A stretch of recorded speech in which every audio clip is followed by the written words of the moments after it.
আসসালামু আলাইকুম রহমতুল্লাহি ওয়া বারাকাতুহু। আমি সিপিজি ফিরোজ আলম বিশ্বলি খাজা ফরিদপুর কেবলাজান হুজুরের পবিত্র নসিহত মোবারক থেকে আজকের যে বিষয়ে আলোচনা করব সেটি হলো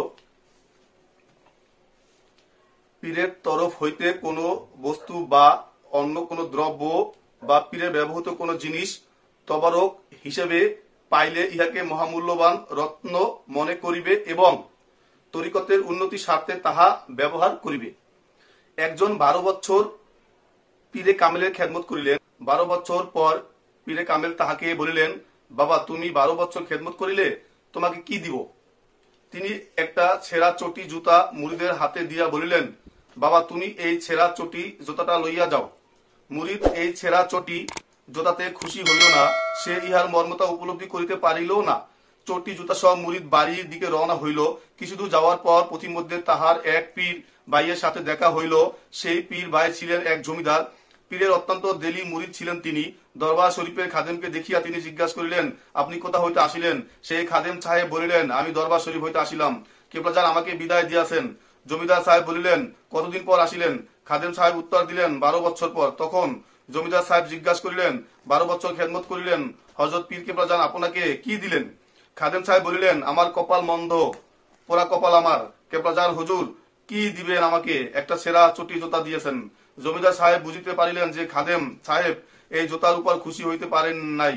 তখন জমিদার সাহেব বলিলেন, ভাই আমার বাড়ি নিকটেই, অল্প একটু দূরে, আপনি আমার বাড়িতে যাবেন, আমি আপনাকে জিয়াফত করিলাম। জমিদার তাহাকে বাড়িতে লইয়া গেলেন এবং অতীব যত্নের সঙ্গে তিনি নিজেই খাদেম হইয়া তাহাকে খাওয়াইলেন। অতিথি সেবার পরে অতিথি অতীব মহব্বত এবং যত্নের সঙ্গে বিনীতভাবে জিজ্ঞাসা করিলেন, ভাই এই ছেঁড়া চটি জুতা মোবারক দিয়ে আপনি কি করিবেন? খাদেম সাহেব বলিলেন, এই ছেঁড়া চটি জুতা দিয়ে আমি কি করিব? এর মূল্যই বা কত? পীর কেবলাজান দিয়াছেন, তাই ঘরে উঠাইয়া রাখিব। তখন জমিদার সাহেব বিনীতভাবে বলিলেন, কোন কাজে যদি জুতা মোবারক দিয়া আপনি না করেন, তবে দয়া করিয়া উহা আমাকে দিয়া দেন। খাদেম সাহেব বলিলেন, লইয়া যান। জমিদার সাহেব বলিলেন, এই জুতা মোবারকের দাম কত দিলে আপনি খুশি হবেন? খাদেম সাহেব বলিলেন, আপনি যা কিছু দেন রাস্তা খরচ চলিবে।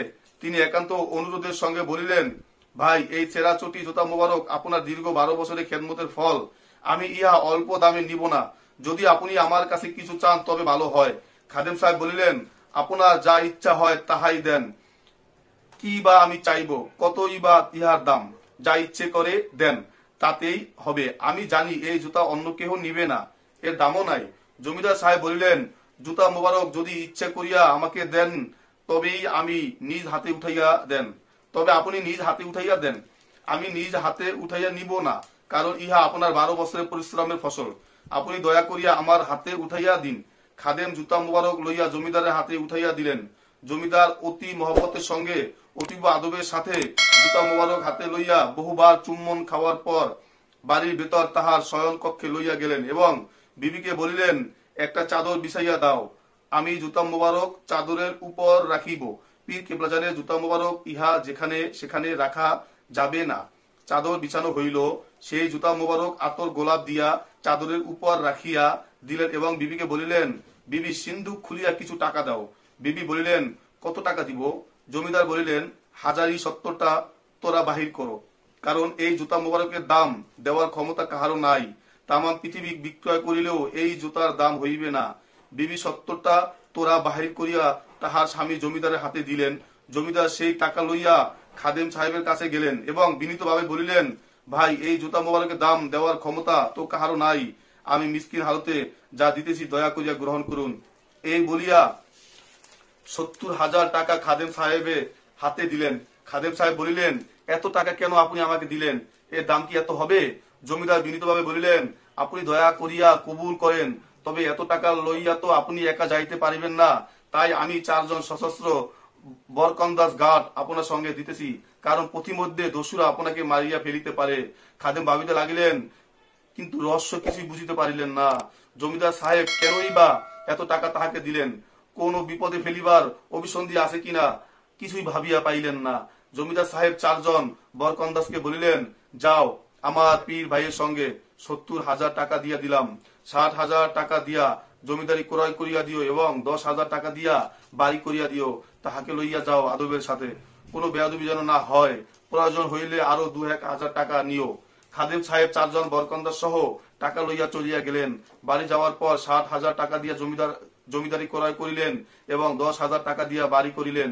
খাদেম দুনিয়াদারিতে পূর্ণ সুখী হইলেন। অন্যদিকে জমিদার সাহেব সেই ছেঁড়া চটি জুতা মুবারককে একটা বালিশের ভিতর করিয়া রাত্রিতে শয়নকালে ওই বালিশ শিয়রে লইয়া শুইয়া থাকিতেন। আর হর রাত্রিতে তিনি স্বপ্নে দেখিতেন তাহার পীর কেবলাজানকে। তিনি দেখিতেন তাহার পীর কেবলাজান আসিয়া তাহাকে তাহাজ্জুদ দ্বারা তরিকতের নিয়ম কানুন শিখান। মাত্র কয়েকদিনের ভিতর তাহার পীর কেবলাজান তাহাকে তাহাজ্জুদ দ্বারা তরিকতের নিয়ম পদ্ধতি শিখাইয়া মানজিলে মাকসুদে পৌঁছাইয়া দিলেন। যেমন বড়পীর হযরত আব্দুল কাদের জিলানী রহমতুল্লাহ সাহেব একটা চোরকে তাহাজ্জুদ ইত্তেহাদির দ্বারা অল্পক্ষণের ভিতরে ওরই দরজায় পৌঁছাইয়া দিয়াছিলেন। এরপর জমিদারের বাড়িতে লোকজন আসা শুরু করিল। জমিদার মুরিদ করিতে লাগিলেন। মুরিদের সংখ্যা দিন দিন বৃদ্ধি পাইতে লাগিল। অল্প দিনের মধ্যেই দরবার বড় হইল, যেন সেই পূর্বের পীরের দরবার। কিছুদিন পর খাদেম ভাবিল, একটা সেরা চটি জুতার বদলে এতগুলো টাকা যে আমাকে দিয়া দিল, সেই আহাম্বকের অবস্থা কি আমি গিয়া দেখিব। তাই তিনি গেলেন এবং যাহা দেখিতে পাইলেন তাহাতে আশ্চর্য হইলেন। যেন তাহার পীরের দরবার দৈনিক হাজার হাজার মানুষ আসিতেছে, হাজার হাজার টাকা নজরানা দিতেছে, মুরিদ হইতেছে, জিকির আজকার করিতেছে। সেই বিশাল কর্মকাণ্ড যাহা তাহার পীরের দরবারে ছিল।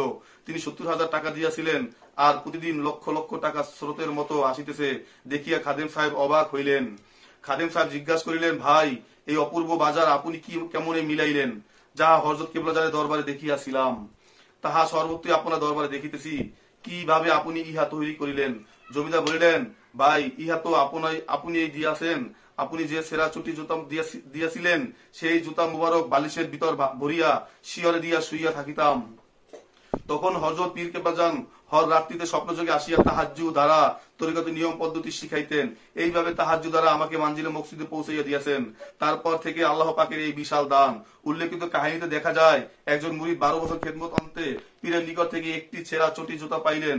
মুরিদ সেই ছেঁড়া জুতার মূল্য বুঝিতে না পারিয়া কিছু টাকার বিনিময়ে তাহার ওই এক জমিদার পীর ভাইয়ের নিকট বিক্রয় করিয়া দিলেন, যাহা ছিল বেয়াদবি শামিল।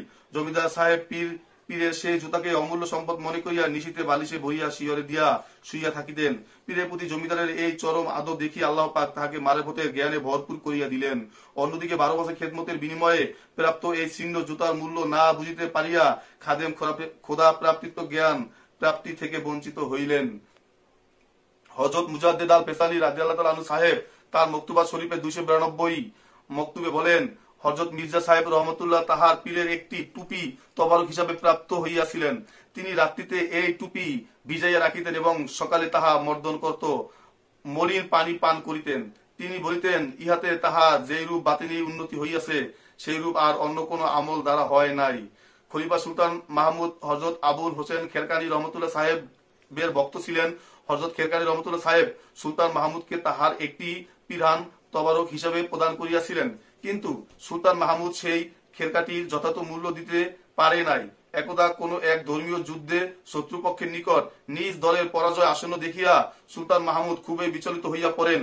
তিনি হঠাৎ ঘোড়া হইতে অবতরণ করিয়া সেজদায় পড়িয়া খেরকানি রহমতুল্লাহ সাহেবের সেই পিরানটি হাতে লইয়া উচ্চ স্বরে বলিতে থাকেন, হে পাক পরওয়ারদিগার, এই খেরকার মালিকের ইজ্জতের সদকা স্বরূপ আমাকে এই শত্রুদের উপর জয় করুন। এই যুদ্ধে যাহা কিছু গনিমতের মাল প্রাপ্ত হইবে সবকিছুই আমি দরবেশদেরকে দান করিব। দুয়া শেষ হইতে না হইতে হঠাৎ শত্রু সৈন্যদের মধ্যে হট্টগোল এবং বিভেদ সৃষ্টি হইল। তাহারা নিজেরাই পরস্পর যুদ্ধ করিয়া মরিতে লাগিল, আর যে যেদিকে পথ পাইল সেই দিকে পলায়ন করিল। শেষ পর্যন্ত মুসলিম সেনাবাহিনী জয় হইল। সেই রাতে সুলতান মাহমুদ স্বপ্ন দেখিলেন যে হযরত আবুল হোসেন খেরকানি রহমতুল্লাহ সাহেব তাহাকে বলিতেছেন, হে মাহমুদ, তুমি এই সামান্য কাজের জন্য আল্লাহ পাকের দরবারে আমার খেরকার ওসিলা ধরিয়াছ, ইহা ঠিক করো নাই। ওরে গাফেল, যদি তুমি আমার খেরকার ওসিলা ধরিয়া সমস্ত কাফেরদের মুসলমান হইয়া যাওয়ার জন্য আল্লাহ তাআলার দরবারে প্রার্থনা করিতে, তবে সকলেই মুসলমান হইয়া যাইতে। কাজেই পীরের তরফ হইতে যদি ভাগ্যক্রমে কোনো কিছু তবরক হিসাবে পাও, তবে তাহা যথার্থ মূল্য দিবে। তাহা হইলে আল্লাহ পাক তোমার উপর খুশি হইবেন এবং উত্তম বিনিময় তোমাকে দান করিবেন। আমিন আমিন সুম্মা আমিন। প্রিয় ভাই ও বোনেরা, আজকের মতো পবিত্র নসিহত মোবারক থেকে ভিডিওটি শেষ করলাম। আসসালামু আলাইকুম ওয়া রাহমাতুল্লাহি ওয়া বারাকাতুহু।